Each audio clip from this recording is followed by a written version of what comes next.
Assalamualaikum warahmatullahi wabarakatuh. Apa kabar Ananda Soli dan Soliha di rumah? Semoga Ananda selalu diberikan kesehatan ya.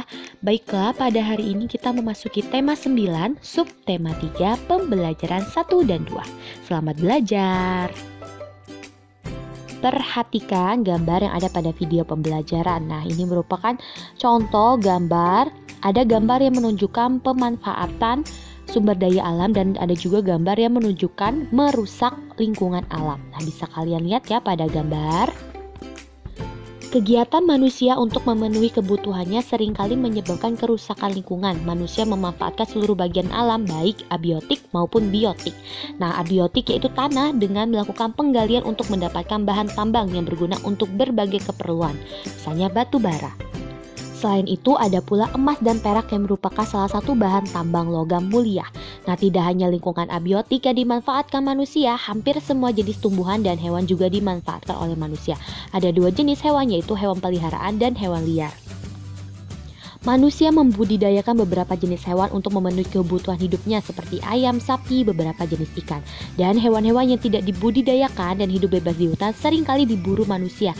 Ada yang diburu untuk diambil kulitnya, bulunya, atau bagian tubuh lainnya. Demikian halnya dengan beberapa jenis tumbuhan. Beberapa jenis tumbuhan yang menjadi sumber makanan manusia, obat, dan peralatan rumah tangga ditanam dan dibudidayakan. Beberapa tumbuhan mempunyai nilai ekonomi yang sangat tinggi, misalnya pohon jati dan pohon cendana. Tekstur kayu yang bagus dan kokoh pada pohon jati sangat disukai para pembuat mebel. Nah, berikut ini adalah tabel ide pokok yang ada pada setiap paragraf pada teks yang sudah kita baca tadi. Kalian perhatikan ya. Dalam melakukan kegiatannya, manusia memanfaatkan berbagai bagian dari lingkungan sekitar untuk memenuhi kebutuhannya, termasuk hewan dan tumbuhan. Namun sungguh disayangkan banyak dari kita yang melakukan tindakan-tindakan yang tidak bertanggung jawab dalam memanfaatkan sumber daya alam. Mereka justru merusaknya. Pertama adalah penebangan dan pembakaran hutan. Manusia melakukan penebangan dan pembakaran hutan secara liar demi membuka lahan pertanian permukiman, serta mengambil kayu dari hutan. Nah, kegiatan tersebut tentu saja membuat hutan menjadi gundul. Hal semacam itu memengaruhi daur hidup tumbuhan dan hewan. Beberapa populasi tumbuhan berkurang, bahkan punah. Beberapa hewan yang masih hidup kehilangan tempat tinggal. Kedua adalah penggunaan bahan-bahan kimia dan pestisida secara berlebihan. Contohnya adalah penggunaan deterjen sebagai bahan pembersih. Bahan ini menghasilkan busa yang dapat mencemari lingkungan. Busa deterjen akan menutupi permukaan perairan sehingga sinar matahari tidak dapat menembus perairan. Nah, tidak hanya itu, proses fotosintesis juga terganggu dan itu mempengaruhi daur hidup tumbuhan dan hewan. Eksploitasi sumber daya laut. Ini umumnya berupa kegiatan pengeboran minyak di laut. Kegiatan ini dapat menyebabkan pencemaran apabila terjadi kebocoran sehingga menyebabkan minyak mencemari laut. Sinar matahari yang dibutuhkan dalam proses fotosintesis tanaman air akan terhalang oleh minyak yang menutupi permukaan sehingga jumlah oksigen berkurang dan hewan laut kesulitan untuk bernafas. Keempat adalah perpindahan penduduk yang mengakibatkan daerah yang didatangi menjadi sangat padat akibat jumlah pemukiman yang terbatas. Nah, hal ini akan memicu terbentuknya pemukiman kumuh yang memengaruhi kualitas kesehatan manusia dan menyebabkan pencemaran lingkungan semakin meningkat. Selanjutnya, penggunaan kendaraan bermotor. Nah, dibutuhkan bahan bakar baik bensin maupun solar. Namun, pembakaran bahan bakar tersebut menyebabkan polusi udara. Pembakaran ini menghasilkan gas karbon dioksida sehingga bumi menjadi semakin panas. Nah, akibatnya banyak makhluk hidup yang sulit beradaptasi. Beberapa di antara mereka akan mati sehingga akan mengganggu keseimbangan ekosistem. Selanjutnya ada perburuan liar. Nah, sebagai manusia gemar melakukan perburuan liar terhadap hewan dan tumbuhan dengan tujuan tertentu. Perburuan ini dapat mengakibatkan kelangkaan hewan dan tumbuhan. Jika tidak dihentikan, perburuan liar dapat mengakibatkan kepunahan. Nah, yang selanjutnya perusakan terumbu karang. Nah, terumbu karang itu merupakan rumah bagi hewan-hewan laut. Warnanya yang indah membuat sebagian kalangan mengambilnya untuk dijadikan hiasan. Nah, pengambilan ini tentu mengancam keberadaan terumbu karang. Apalagi terumbu karang membutuhkan waktu yang sangat lama untuk dapat berbentuk kembali. Akibatnya, ikan-ikan kehilangan tempat tinggalnya. Nah, berikut ini adalah beberapa informasi penting dari bacaan dampak perubahan lingkungan yang disebabkan oleh manusia terhadap keseimbangan ekosistem. Bisa kalian baca ya pada video pembelajaran dan boleh juga kalian tulis pada buku tulis temanya masing-masing. Nah, selanjutnya kita akan belajar tentang hubungan sepeda motor dengan lingkungan. Nah, sepeda motor digerakkan dengan mesin yang berbahan bakar berupa bensin.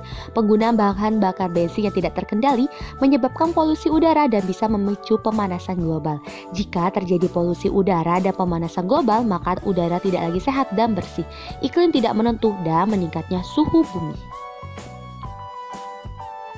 Salah satu sumber daya alam yang juga menjadi sumber energi yang banyak tersedia di sekitar kita adalah air.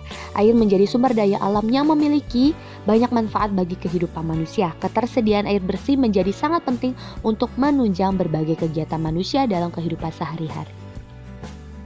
Hari Air Sedunia diperingati setiap tanggal 22 Maret.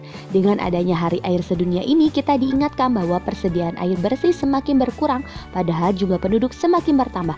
Kebutuhan air per hari per orang dapat digambarkan dalam piramida hierarki kebutuhan air berikut ini. Perhatikan ya. Nah, kalian bisa perhatikan ya pada gambar yang ada pada video pembelajaran. Bisa kalian tuliskan juga ya pada buku tulis temanya masing-masing.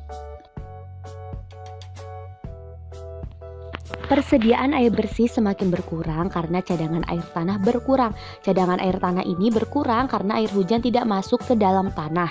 Nah, air hujan tidak dapat masuk ke dalam tanah karena tidak ada akar-akar pohon yang dapat menahan air di dalam tanah. Nah, banyak pohon di hutan yang banyak ditebangi dan lahan-lahan hijau berubah menjadi perumahan.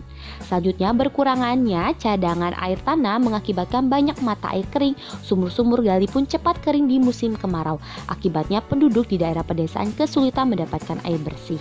Nah, ada beberapa tindakan yang dapat kita lakukan, misalnya menghemat penggunaan air, membuat lubang resapan, dan menanam pohon. Nah, berikut ini adalah kesimpulan dari bacaan yang sudah kita baca tadi, yaitu Hari Air Sedunia. Nah, bisa kalian perhatikan dan baca pada video pembelajaran hari ini. Selanjutnya, contoh hak dan kewajiban warga masyarakat terhadap air bersih. Kewajibannya mematikan air saat tidak dipakai, menggunakan air seperlunya, tidak mencemari air dengan sampah, merawat lingkungan yang menjadi tempat ketersediaan air, dan membayar tagihan penggunaan air. Dan haknya adalah terpenuhinya kebutuhan air bersih, mendapatkan air bersih dengan harga terjangkau, mendapatkan air bersih yang bebas dari pencemaran air, mendapatkan air bersih dari penyedia layanan air bersih, dan mendapatkan air bersih meski tidak mampu membayar. Nah, demikian pembelajaran kita pada hari ini. Semoga kalian dapat memahaminya ya. Ibu ucapkan terima kasih. Ibu akhiri wassalamualaikum warahmatullahi wabarakatuh.